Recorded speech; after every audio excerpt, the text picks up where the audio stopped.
Hi, everyone. Welcome back to Misconceptions. I am truly honored to welcome Beth Warren, or do you go by Beth or Bethany? You can call me either. Usually Eh, professionally, people know me as Bethany, but I've been Beth my whole life too. So All right. If either you one, don't mind, I'll go with Beth, whatever makes you do feel it. more relaxed and more comfortable. Beth is a remarkable author, and I heard her present last year at the PSI conference. That's where I began to hear you. And actually just heard your work reference literally at an event on Tuesday night where the speaker was like, I'm Oh, Bethany Warren. That I was like, oh, I'm actually going to be interviewing her on Thursday. So welcome. And I'm so glad that you said yes. Thank you for being here. thank you. Thanks for having me. And it was so fun hearing you speak last year too. So fangirl Thank back. I'm you. so glad to be here. Thanks, Thank lady. you. Just so everybody knows, like we were sitting on the floor, there were absolutely not enough chairs. Everybody wanted to be in that room. We were scrambling for space, and I stood the whole time, and it was well worth the effort. So, Thank you.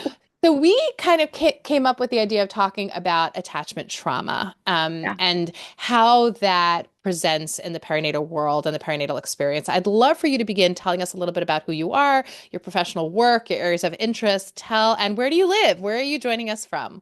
Yeah, thank you. Thank you again for having me. So I'm a therapist in private practice. I'm in San Diego, California, and I've been in this field of perinatal and reproductive mental health for almost 30 years now.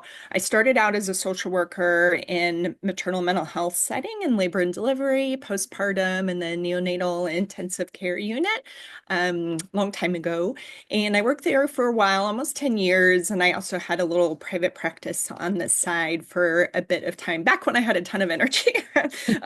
And then eventually I just really had such a passion for working, I think, beyond the crisis, and that folks who work in hospitals really know that it's so crisis oriented, which is so, so important. But I was really craving working with people beyond their initial event and experience and working with them throughout their whole trajectory of healing and helping support them for longer term. And so my little private practice ended up building over time. And so that's where I have been in various settings ever since.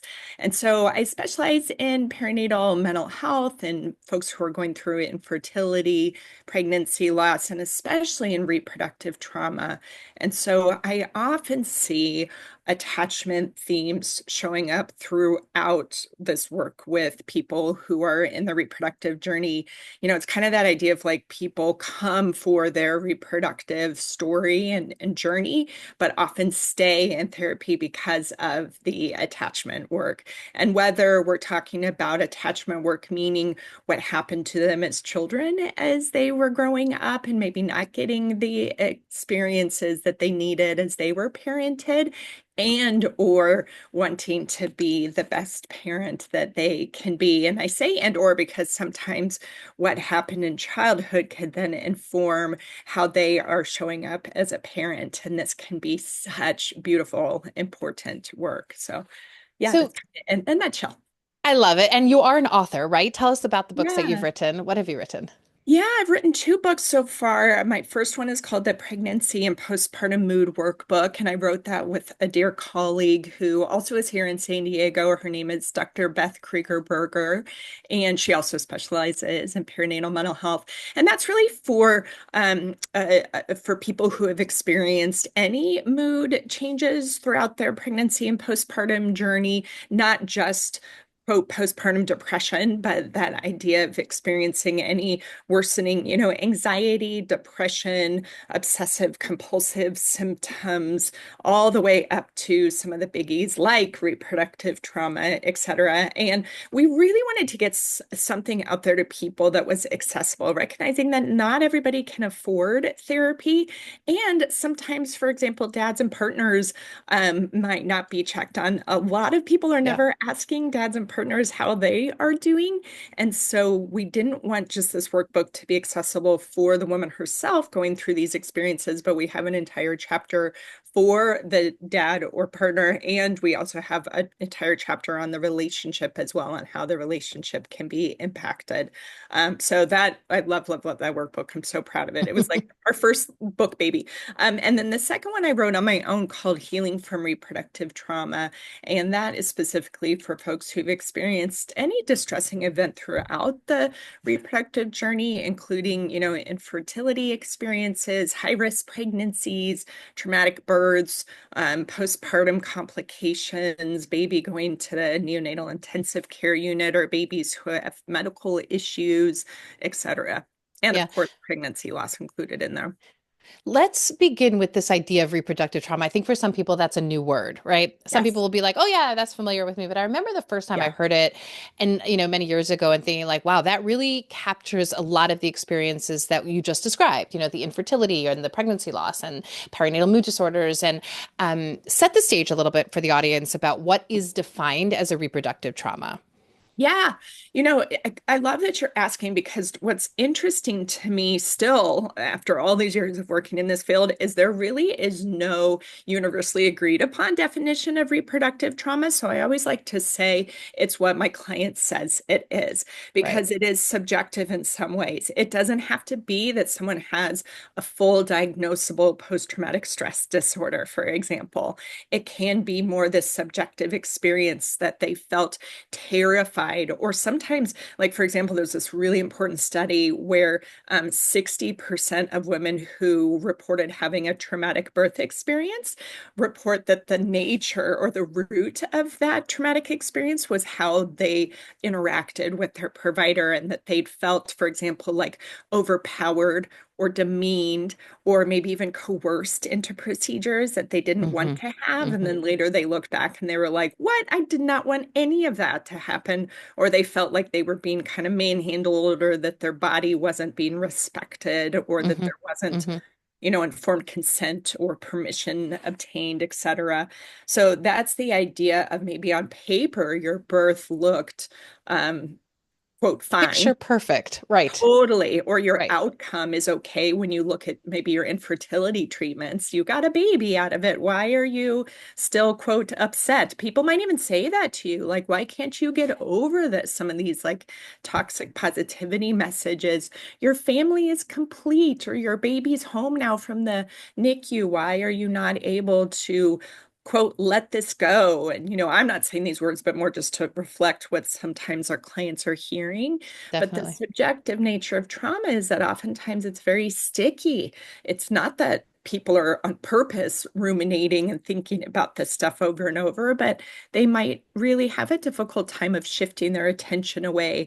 They might have what we call somatic flashbacks, which means, that logically you're here and the now, and maybe you're rocking your baby in the middle of the night. You know that you're present in 2025, but your body still feels as if danger could happen at any moment, like the other shoe could drop, or that doom is around the corner. Or maybe that, like, every parent gets anxious, but why is it that I feel this high intense feeling of hypervigilance? Like, I have got to keep checking that something feels wrong, and nobody believes me. Yeah. Nobody's getting this level of urgency that I'm feeling. What the heck's wrong with everybody? Nobody else. With you, right, right. And Yeah. also, like, if you think about that, also it can progress over long periods of time. So I think Yes. that's also really important to understand. And I very much appreciate you talking about that idea of on paper it looks fine. Like if you actually read your medical chart, it's very likely that you'll have no sense of the traumatic experience. Because as Yes. you were describing that idea of like very often it's the interpersonal nature of the experience rather than the medical outcome, right? Yes. And I think that we sometimes miss that, especially in the medical milieu, where the outcome was good. The baby Yes. survived. Mom's alive. We saved her life and the baby's healthy. And therefore, like, what are you talking about trauma? Like, Yes. that was not there's no trauma. Everything's good. And why are you focusing on the scary stuff for 20 minutes versus the outcome, which was a Yeah. positive, healthy baby? And yet, Yes. what we really understand psychologically and psychiatrically that body will remember those moments and actually will Yes. hold those moments for long periods of time. And so Yes. everybody's recovering super nicely. And then 6 months later, 3 months later, Yeah. you're noticing that everything you just described of that the human reactivity is really, really high. Yes. Let's bring this to, if we're recognizing the concept of reproductive trauma, tell me a little bit of where you see attachment wounds or attachment trauma showing up in those spaces.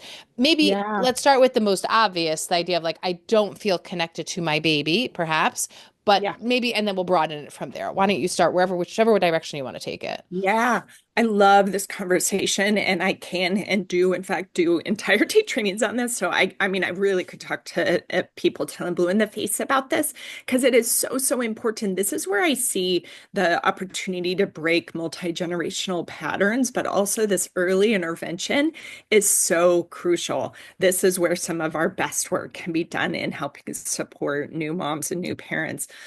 So to your point, sometimes there can be a disconnect with the attachment that can happen as a result in a couple of different ways. Sometimes it's that the parent is going through, and when I'm saying parent, I mean both, mom and dad or partner. This can happen to, dads and partners can also experience reproductive trauma.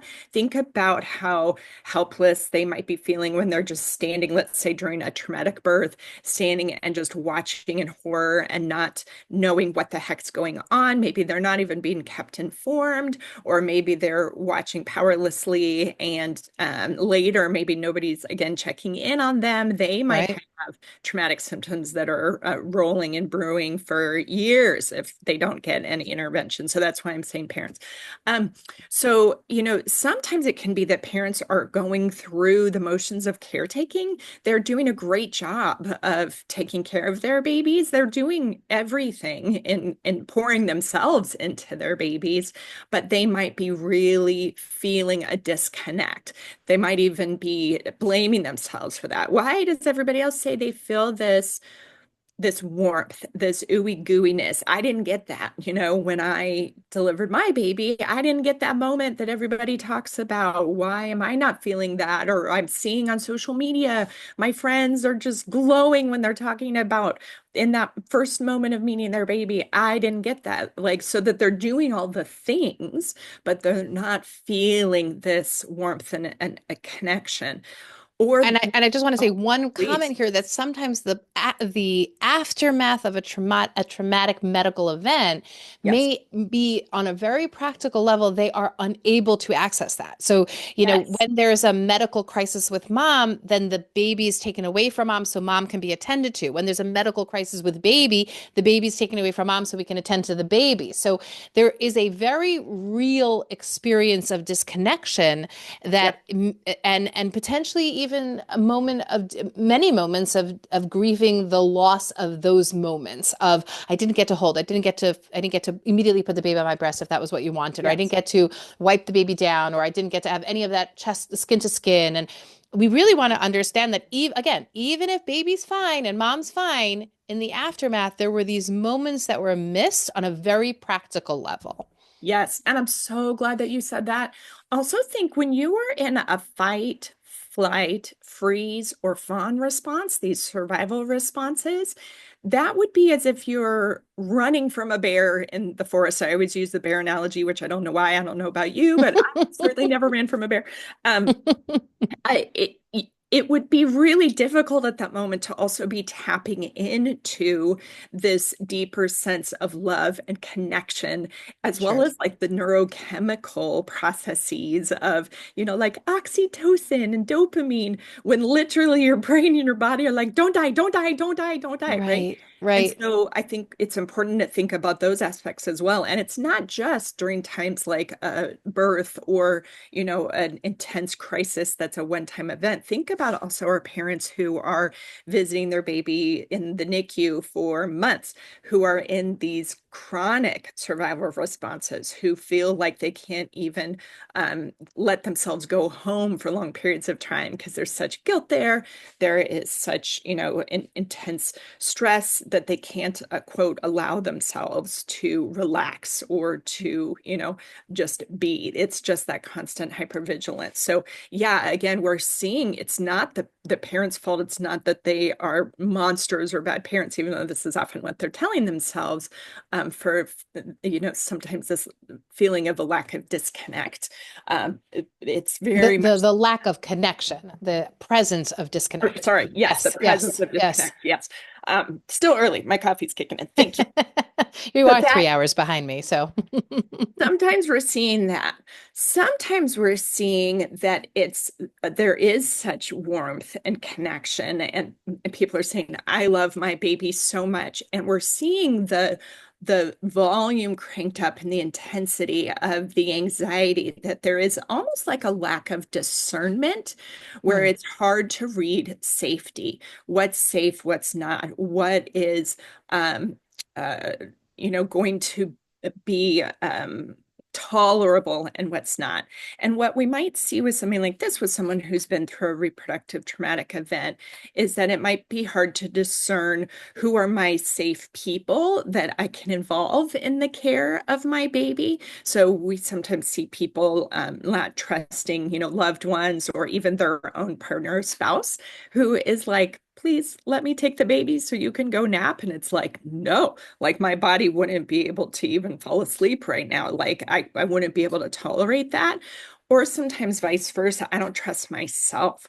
Hmm. Everybody else is doing a better job than me. So please take my baby because I don't trust myself. So sometimes there's this lack of attunement. Sometimes there's feeling this such urgency around everything feels so scary. And it's hard because, and I'm not blaming providers for this, but your provider's telling you, please don't let your baby fall under the loss of 20% of their weight. And, everybody is trying to support you with breastfeeding and support you in all of these things. And you're getting all this information of like during RSV season, like don't go outside and all this Yeah, stuff. And yeah. that can really be hard for every new parent. But then, especially when you've had these traumatic events, it can be so amplified that it's, again, the discernment, I think, is a key word. It's hard to discern what is safe and what just you need to be cautious about or aware about. So what you're saying is that, so I understand all of those things from the perspective of like childhood trauma, right? Like Yeah. I can't trust the environment. But what you're saying means childhood, like a childhood sexual abuse or a families where there was history of neglect or some kind of abuse as well. But what you're saying to me is that a reproductive trauma, which may actually have been fairly time limited and not going to necessarily be repeated next week, right? But a reproductive trauma, a traumatic event is enough to create a disruption of the trust of everyone around you, Yeah, right? potentially. Or I mean, I can understand the idea of like I can't trust my body, right? I can't trust myself or my own sense of what is safe or not safe because maybe I didn't realize that I was dying. Maybe I didn't realize that I had my blood pressure was so high, or maybe just my body has betrayed me. Yeah. Um, and so, what do you think it is about the trauma event that causes this that excessive lack of discernment? Just try. I want to make that connection a little bit better. Yeah, I love that you're naming it because we haven't even gone into yet people who also have had traumatic Right, experiences coming into their reproductive trauma and the cumulative impact, right. the exacerbation, if you have had like sexual trauma from childhood or a sexual assault previously, abuse, neglect, how that can then show up, because that is so important that we talk about that.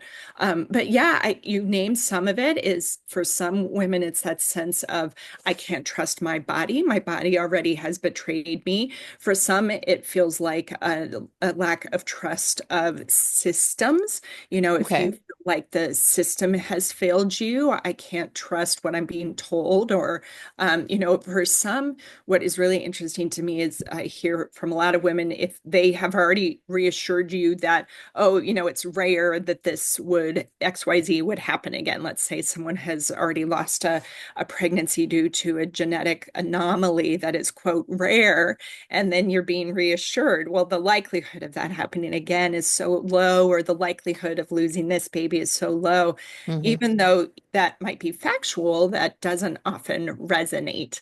Right. Because it's like, yeah, those are facts. That does not Right. actually Right. impact my nervous system. So Hmm. again, there's that heightened hypervigilance. So there can be a number of reasons. There is Okay. oftentimes a disconnect between head and heart.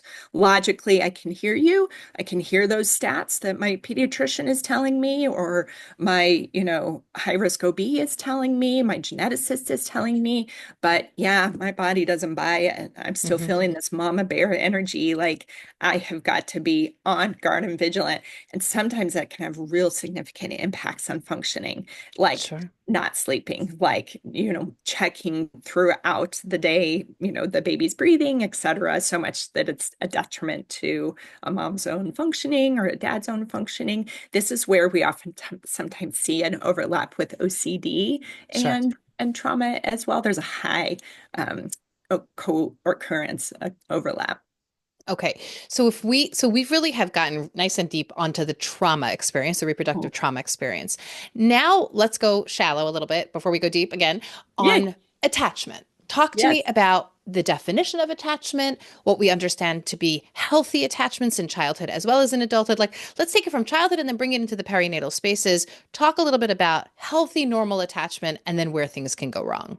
Yeah, great question. So, attachment, kind of the nuts and bolts of it, or at least like for our purposes here to talk about it, because we again could go super in depth. But the biggest thing to know about it is that idea of we all have a primal need to attach to our caregivers. It's what helps us survive.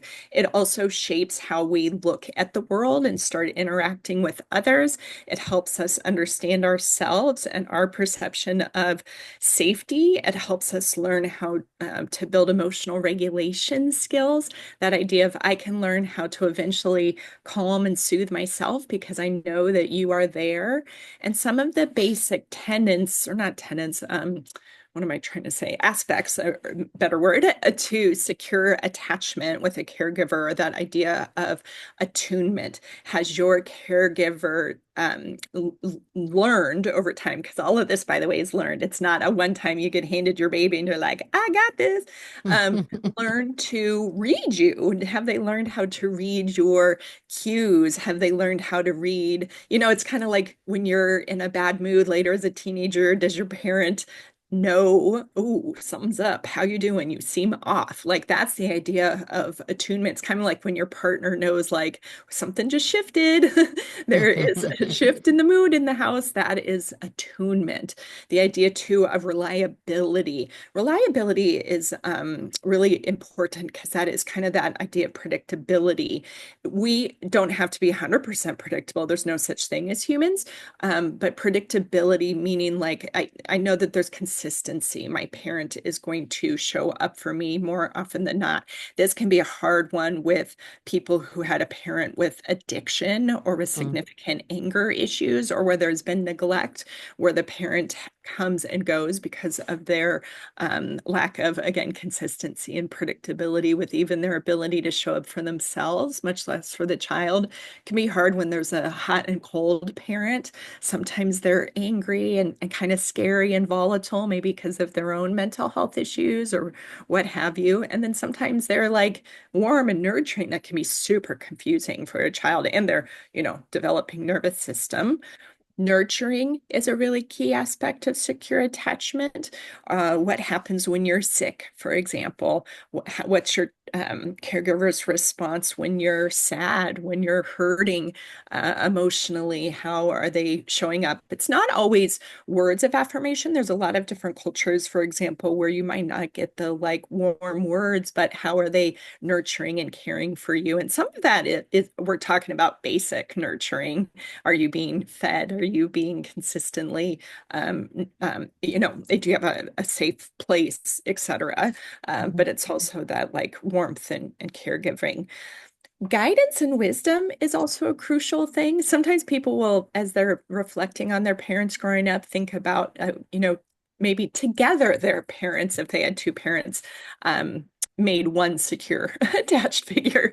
Like, my dad was really good with guidance and wisdom. He was my go-to guy when I was learning to drive, or if I needed to learn about balancing my checkbook back in the day, or paying my taxes. And maybe he was good at predictability and the consistency, but mom was better with like nurturing. Mom was better with that like warmth and um, the aspects of like tangible aspects of care. So it's interesting how Hmm. that can happen. Hmm. And then the last two that are really crucial are protection.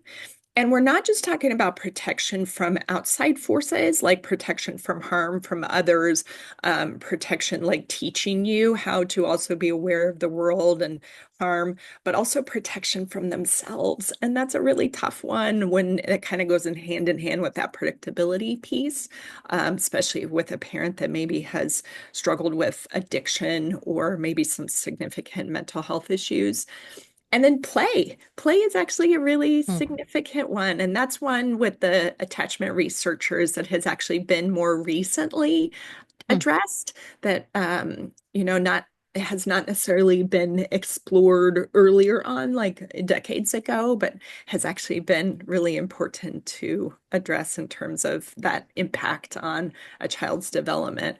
So Wow. attachment essentially is that idea again of like how we connect to our caregiver and then how that can show up as you then become a parent. So let's bring that into the parenthood space. So, what Yeah. we know is that people that experience a traumatic event may have difficulty with attachment. When you have healthy attachment with a newborn, it doesn't have to just look one way, right? We can have such, you really, I felt it for a moment where you said, that it's difficult to focus on the warm, ooey gooey feelings, as you said, to the words the newborn, if your body is like, don't die, don't die, don't die. Yes. Right. And I Yeah. do remember that moment after I gave birth to my youngest child where I really was sick. I had a very complex pregnancy and I was not well. And I remember I was just not well after the birth, and the baby was next to me in the bassinet. And I'm like, I know I love you. I will want to hold you. I just Yeah. can't. And my life was not at threat, but I cannot do that right now. And Yeah. thankfully, because I think I had, I was healthy enough from an ego state perspective that I knew that it would come and I understood that I wasn't feeling well. But I Yeah. can imagine that for somebody who doesn't necessarily have that confidence, there might be like, oh my gosh, I don't feel anything. Oh my gosh, I don't want to hold the baby. What's Yeah. wrong with me that I don't want to put the baby on my chest? The nurses were like, Yes. hold the baby. I'm like, I'm not, no, not right now. I will. I'm fine. Yes. She's fine, but not right this moment. But Yes. so that idea of like, I can't attend to the baby because my mind is so busy with, for others, it would be don't die or you need to rest or you need to recover. So when Yeah. you're dealing with couples that are facing perinatal mood disorders and moms are just not well, right? Yes. Attachment can look and feel very different for those individuals. Can we talk a little bit about what that looks like? Yeah, 100%. Thank you for sharing your experience too, because I think that is so relatable for a lot of people that, the biggest thing I would love people to take away from our conversation today is that bonding is not a one-time event. I love to say to people, it unfolds in the doing. It will continue to evolve and grow. You just got handed this little stranger and you are both getting to know each other. And oftentimes, in the act of caretaking, this is where the attachment will continue to grow. And that, by the way, is the case for literally every parent. And then, if you add on the fact that you may have just been through something quite traumatic and distressing, your body is still very much in distress and or Yeah, healing, then there are all these layers to it that are impacting this relationship with this little itty bitty stranger. And yeah, so I just hope that people listening can give themselves grace or start to see themselves in a new, see this situation maybe in a new light and a new perspective in terms of how this relationship builds and grows over time. right. And then if we expand out another layer, that if you had, let's say, a fraught relationship with your own parents growing up, and maybe there are some attachment wounds there, meaning that maybe there was a temperament mismatch. And even if your parents did the best they could, that you can legitimately say, it's not that I had these like horribly abusive parents. I think they did the best they could. and dot, dot, Yeah. dot, you know, Yeah. and Yeah. there were still these needs of mine that I didn't have met. I didn't have warm parents. I didn't feel like there was this security at home. I didn't often feel seen or held, both literally and figuratively, that you are likely going into becoming parents with a different level of expectation of how you want to parent differently. And so when there are these tender moments of a disruption of that expectation, when there is this or these micro losses, I would say, whether they're literal losses, pregnancy losses, infertility challenges, or micro losses of this wasn't the birth experience you thought you would have. This wasn't the, bonding experience you thought was going to happen. It can become that much more amplified, that much more of a loss of, but this is not the reparative experience I thought I would have. And by the way, Mhm. sometimes people are able to articulate this and make this connection. Sometimes people aren't. Right. They're not able to articulate it or make this connection consciously. It is sometimes just showing up with intense shame or maybe even irritability, lashing out at their partner, or just a shutdown, like a Mhm. deep depression. And it can be so helpful in therapy for us to be able to kind of tug at these threads and figure out what's deep.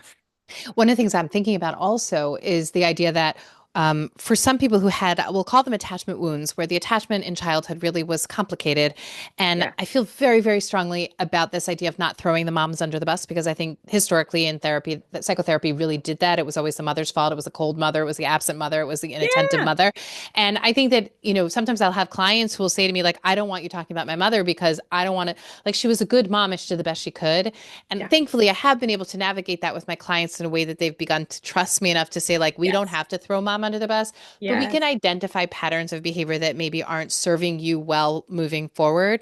Yeah. I'm wondering, because I've seen it, I'm wondering about also, you may be able to identify certain things in your childhood that you're like, I was not comfortable with that from an attachment perspective. But when you try to create a repair in the future, right, or you try to create a new way of attachment for your own child, it actually can feel really uncomfortable, right? So it could be something where I want to be more nurturing, more loving, more, let me pick some other ones. I want to be the one that can offer protection from self or others. I want to be more attuned. If you don't have that modeled for you in younger years, you actually may not know how to do it. And if you try to do it, it may actually feel really off, right? Really Yeah. uncomfortable until it can become more comfortable. Can you Yeah. talk a little bit about, because something I think that there can be some dissonance in that, like, but you know that you want something different, but you're actually in the new relationship, even though you know it, putting it into action might feel really weird to your body. Can you talk a little bit about Yeah. that? Yeah, I love that you're naming that dissonance because it none of this looks just one way. And there is space in that therapeutic relationship for us to be able to explore all these different conflicting emotions. The human heart, by the way, is so cool. We can hold so many complex, conflicting emotions at the same time. And you're naming some of them very beautifully, that sometimes you can feel that sense of empowerment and motivation and like, I want to parent differently in these ways. And I have this really clear view and I feel like this kind of vision of how I want to be a mother. And yet I still might even feel a sense of loyalty towards my own mom. And there might even be guilt that comes up in terms of recognizing that sense of like, oof, I know she did the best that she could. And I know that she had her own background, and you might even, especially as an adult, now have a big, broad lens in seeing how she was raised, and that you aren't in this, kind of all or nothing view that maybe you were when you were younger, and you can see her in her totality, see your dad in his totality. And maybe there's even complications if your parents are involved as part of the caregivers Mm, for mm, your child too, and true. that can get super complex, especially if now they're different grandparents and than they were Right. as parents. I mean, oh, there's layers. But yeah, it just helps to be able to pull at some of these. Like it's like you got handed a big old ball of yarn, and now we're just starting to unravel it a bit. And sometimes even just the examining it, bringing it to a conscious awareness can be Right. lovely, or even giving our clients permission to just name it. Naming, for example, the dissonance, naming that they are wanting to parent differently. And I know this sounds woo-woo, but I'm going to say it anyway because it's so powerful. I swear, as people are parenting their children in different ways, they're also reparenting their little self in new Hmm. ways. And it is so beautiful and powerful, but also very painful at times. Yeah. So Yeah. yeah, that Yeah. that I think distance is they really begin to see what important. they were missing. Like they were begin to see like what the experience is Yes. like and what they didn't get. Yeah. I do feel like two things I want to bring up. One is the acknowledgement that especially for people who've gone through, women who've gone through perinatal loss, there's tremendous feeling of threat to attach to a new pregnancy. And then there's also the Yes. feeling of like, how could I not feel attached to this pregnancy? And I mean, I Yes. have a distinct memory of a young woman, wasn't so young at the time anymore, who had gone through many, many losses. And she was with me and hugging her baby. And it was a baby after many losses. And she's like, why don't I feel attached? What happened to the 40 weeks? Like Yes. I couldn't attach because I was so scared, but like, where did they go and what now? Yeah. And I was able to say to her, like, let me ask you a question. Here's what I see. You're holding your baby, right? Yes. Every time that baby, you pick up the baby and you rock the baby. I see you patting the baby's back. Like, see, you're rocking and you're soothing. You're attaching. You might not Yes. feel it, but you're Yes. reacting and attuning to the baby's needs. And I think I just want to give that like almost like a shout out, like a reminder Yes. to people Yes. who have experienced many losses. It's understandable that, first of all, attachment does not necessarily begin in pregnancy on an emotional level for people who've experienced Yep. loss. Yep. If you're naive to loss, then yeah, you probably feel attached the second you get pregnant because you're already planning baby names. But for people who are not not experience do not have that lived experience, I'm thankful for that. We have people in the world, 3 out of 4 pregnancies do go fine. But I think that for people who are experiencing that, it's something where it can be, oh, I'm so sorry. Excuse me. Bless you. Maybe we can cut that out, but it's either way. This is where that you can be attuned, you can be attunement and connection and attachment come afterward.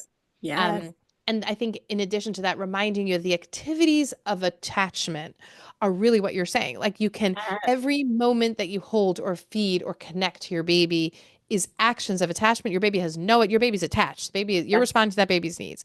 The second thing I just can't have this conversation without acknowledging that when we're dealing with a population with serious historical Holocaust trauma, Yeah. where the extreme wiping out of an entire generation of families, Yeah. that when those survivors came to America or wherever they landed, their activities of parenting looked very different and often Yes. deeply, deeply traumatic and dysfunctional Yes. because all of the reasons we talked about, safety, protection, threat of the world, right? Everything, guidance, they didn't have guidance and wisdom from their own parents to share with the next generation. Their parents were unavailable because they had died.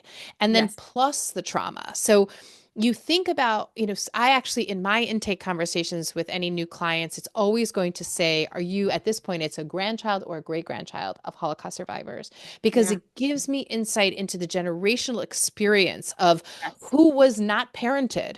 And then Yes. for the generation down, what did that look like? And how Yes. was that experience, that lack of emotional connection or overbearing or overprotective or Yes.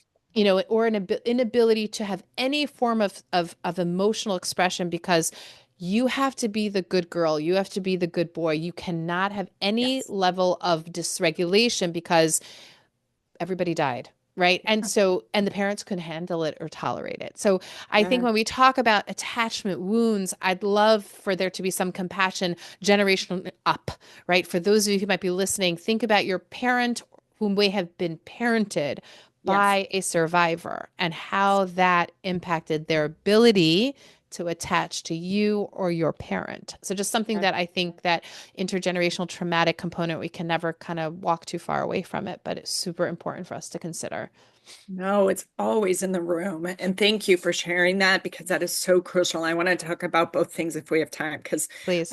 absolutely we shouldn't pathologize the way that our parents have shown up for us or maybe not been capable of showing up for us. And that can be really important work to be able to help our clients explore with curiosity. Maybe how their parent learned to parent. And that is such an important part. Because remember, as we're talking about, let's say, attunement and play as important aspects of secure attachment, when somebody is a descendant of a Holocaust survivor, that those would probably be lacking aspects because those, frankly, if we just name it, take privilege.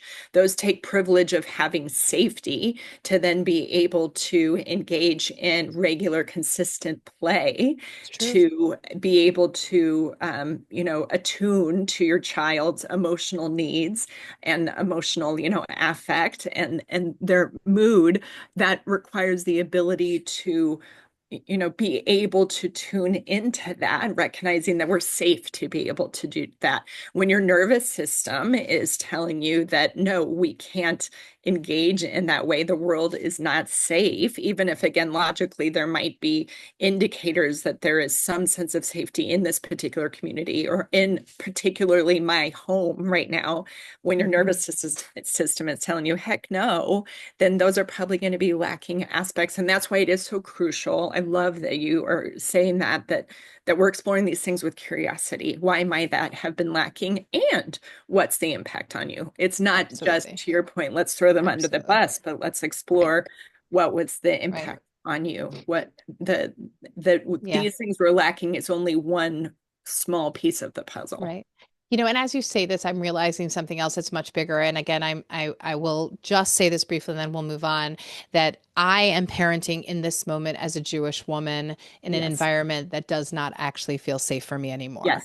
And so, as a Jewish person parenting, even though my children are older, there is no doubt a difference in the way that I parent the child now than I did 10 years ago. Yeah. And so I think we should just remain open to that concept, that idea of those that are especially parenting young children who are Yeah. feeling unsafe in this world right now. And yes, unsafe in the United States. And yes, unsafe in other countries, including Israel, especially, that parenting there under those circumstances and here under these circumstances will have similar threads of Yeah. feeling of unsafe, of it's true because like there's a part of me that's like, play, how do you play when the world feels so scary? Yes. And yet, and so it's giving me real deep introspection of why it would feel so strange to do that while it is also so critically necessary. So I really Yes. appreciate you bringing that kind of to the forefront of my mind. Um, Yes. I I want to, in closing our conversation, as much as I could talk to you for another hour, as I usually can, to all these people that I get the privilege of meeting. My father says to me, he likes to listen to my conversations, and he'll say to me, "You Oh, meet the coolest people. How do oh, you know?" I'm like, I seek them out. I'm so grateful and lucky. But I want to leave off with some kind of, I think when people have experienced, especially reproductive trauma, and they're overwhelmed at the idea of attachment, and they're also hearing these things of like, it's so critical, it's the framework of the all the future of the child, like tell oh. them a little bit about, number one, your recommendations on attachment, and Mm, number two, let's talk about some of the misconceptions, at least one or two misconceptions that we can kind of blow out of the water here, yeah. relating to attachment in connection with reproductive trauma. Yeah. I think it circles back to what we were just talking about. So when you were sharing that idea of someone who's been through loss and maybe then had difficulty attaching to their developing baby through pregnancy, one of, I think, the biggest misconceptions, and especially the pressure that women often put on themselves, but then let's be honest, society does no justice, is that sense of, or no favors, I should say. It is never too late. And so sometimes it can be helpful to focus on the tangible aspects of caretaking. But even during a pregnancy, if it doesn't feel safe to tune into the quote ooey gooey, I should come up with a better term, but the Bethany like Gooey, Bethany Warren on ooey gooey attachment. totally quote me on that. that it might feel more tolerable. Let's say maybe we don't use the word safe, but it might feel more tolerable to start connecting to the tangibles. Because Mhm. interestingly enough, some women, you hear some women say, like, I'm not going to tell anybody until I get to the second trimester, or I'm not even going to buy maternity clothes until I have that 20-week scan. Or, it's kind of that magical thinking, like, if I do X, Y, and Z, it might doom me, or I don't even want to think about this as a baby until XYZ. And those are ways, understandably, of trying to protect your heart and separate yourself, Sure. but it also keeps you from feeling connected. And so sometimes even just tangible ways of starting to connect to your pregnancy or even your changing, growing belly can be helpful ways of just dipping your toes in, dipping your toes in. And I'm not talking about like rub your belly with lotion and Right. start singing to your baby. For some women, that's like, heck no, that is not tolerable. That's not where I'm at right now. Sometimes it's literally just setting your appointments and scheduling those. For some, it's that idea of buying maybe one item that indicates to you that, yeah, this is real, this is happening, or maybe telling the one safe person in your life so that you're practicing saying these things Yep. out loud, Yeah. etc. So I could go on and on. And Right. then the same thing with postpartum, when you're feeling that sense, whether you've been through infertility and are beating yourself up in terms of like, I've been through so much to get here, or you've lost a baby previously, and you're like, I quote, should be feeling this XYZ, and I'm not feeling it. To recognize, as we both have been talking about, that it is the acts of caretaking that are so important, and you'll get there. Yeah. It develops over time. And so to give yourself credit for what you are doing, what would your baby thank you for doing? How Mm. would they thank you for showing up for them? And Mhm. even as you were talking about the context right now, sociopolitically, geopolitically, all that's going on in our world, and parenting not in a vacuum, but within this context of everything that you're holding, to again give yourself grace with, how are you doing your very best to be showing up for your children? And sometimes, what I like to think of these aspects of secure attachment is some are going to be stronger than others at various times. And right now, protection is probably very, very crucial and key. And so that if other aspects might not have as much Mm. fuel or juice, Right. like Right. play, Right. that even though those are important, we're really looking at the big picture over time. It's the consistency over time. It's not Excellent. the one Yep. off. Yeah. Absolutely. All right. What are your misconceptions that you want people to know? Well, that would be it. I think it's just that Okay. sense of like you have to get this early and that you have Okay. to nail Got it. it. You have to do this perfectly. No such thing as any of that. It's never too Excellent. late. And even the little steps make a big, big difference. And that I you're th always reparenting yourself. Yeah.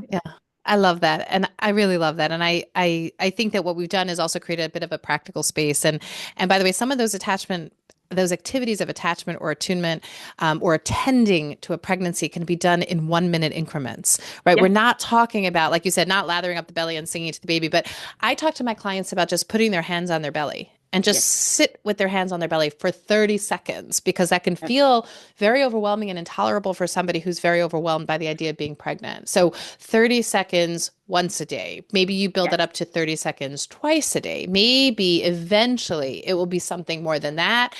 But I also feel like activities of attunement and connection can be like, I take my vitamin.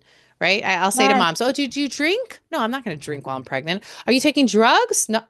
Or what are you talking about? I mean, you're not eating raw sushi, right?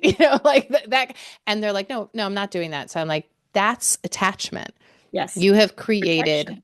the safe environment for your baby to grow. And it may not feel like you thought it would feel, but it Yeah. is what you are creating. So, Yeah, that's exactly it. yeah, In both of my books, I mentioned I have an entire chapter on that with some tangible aspects of that's building great. connection and attachment for those who are struggling. Because to your point, sometimes it's just these small, simple things Fantastic. initially. And to remind yourself of the stuff you're already doing, like Yeah. you said, taking a Yeah. vitamin, you might not think of that as building connection and protecting your baby, but you are.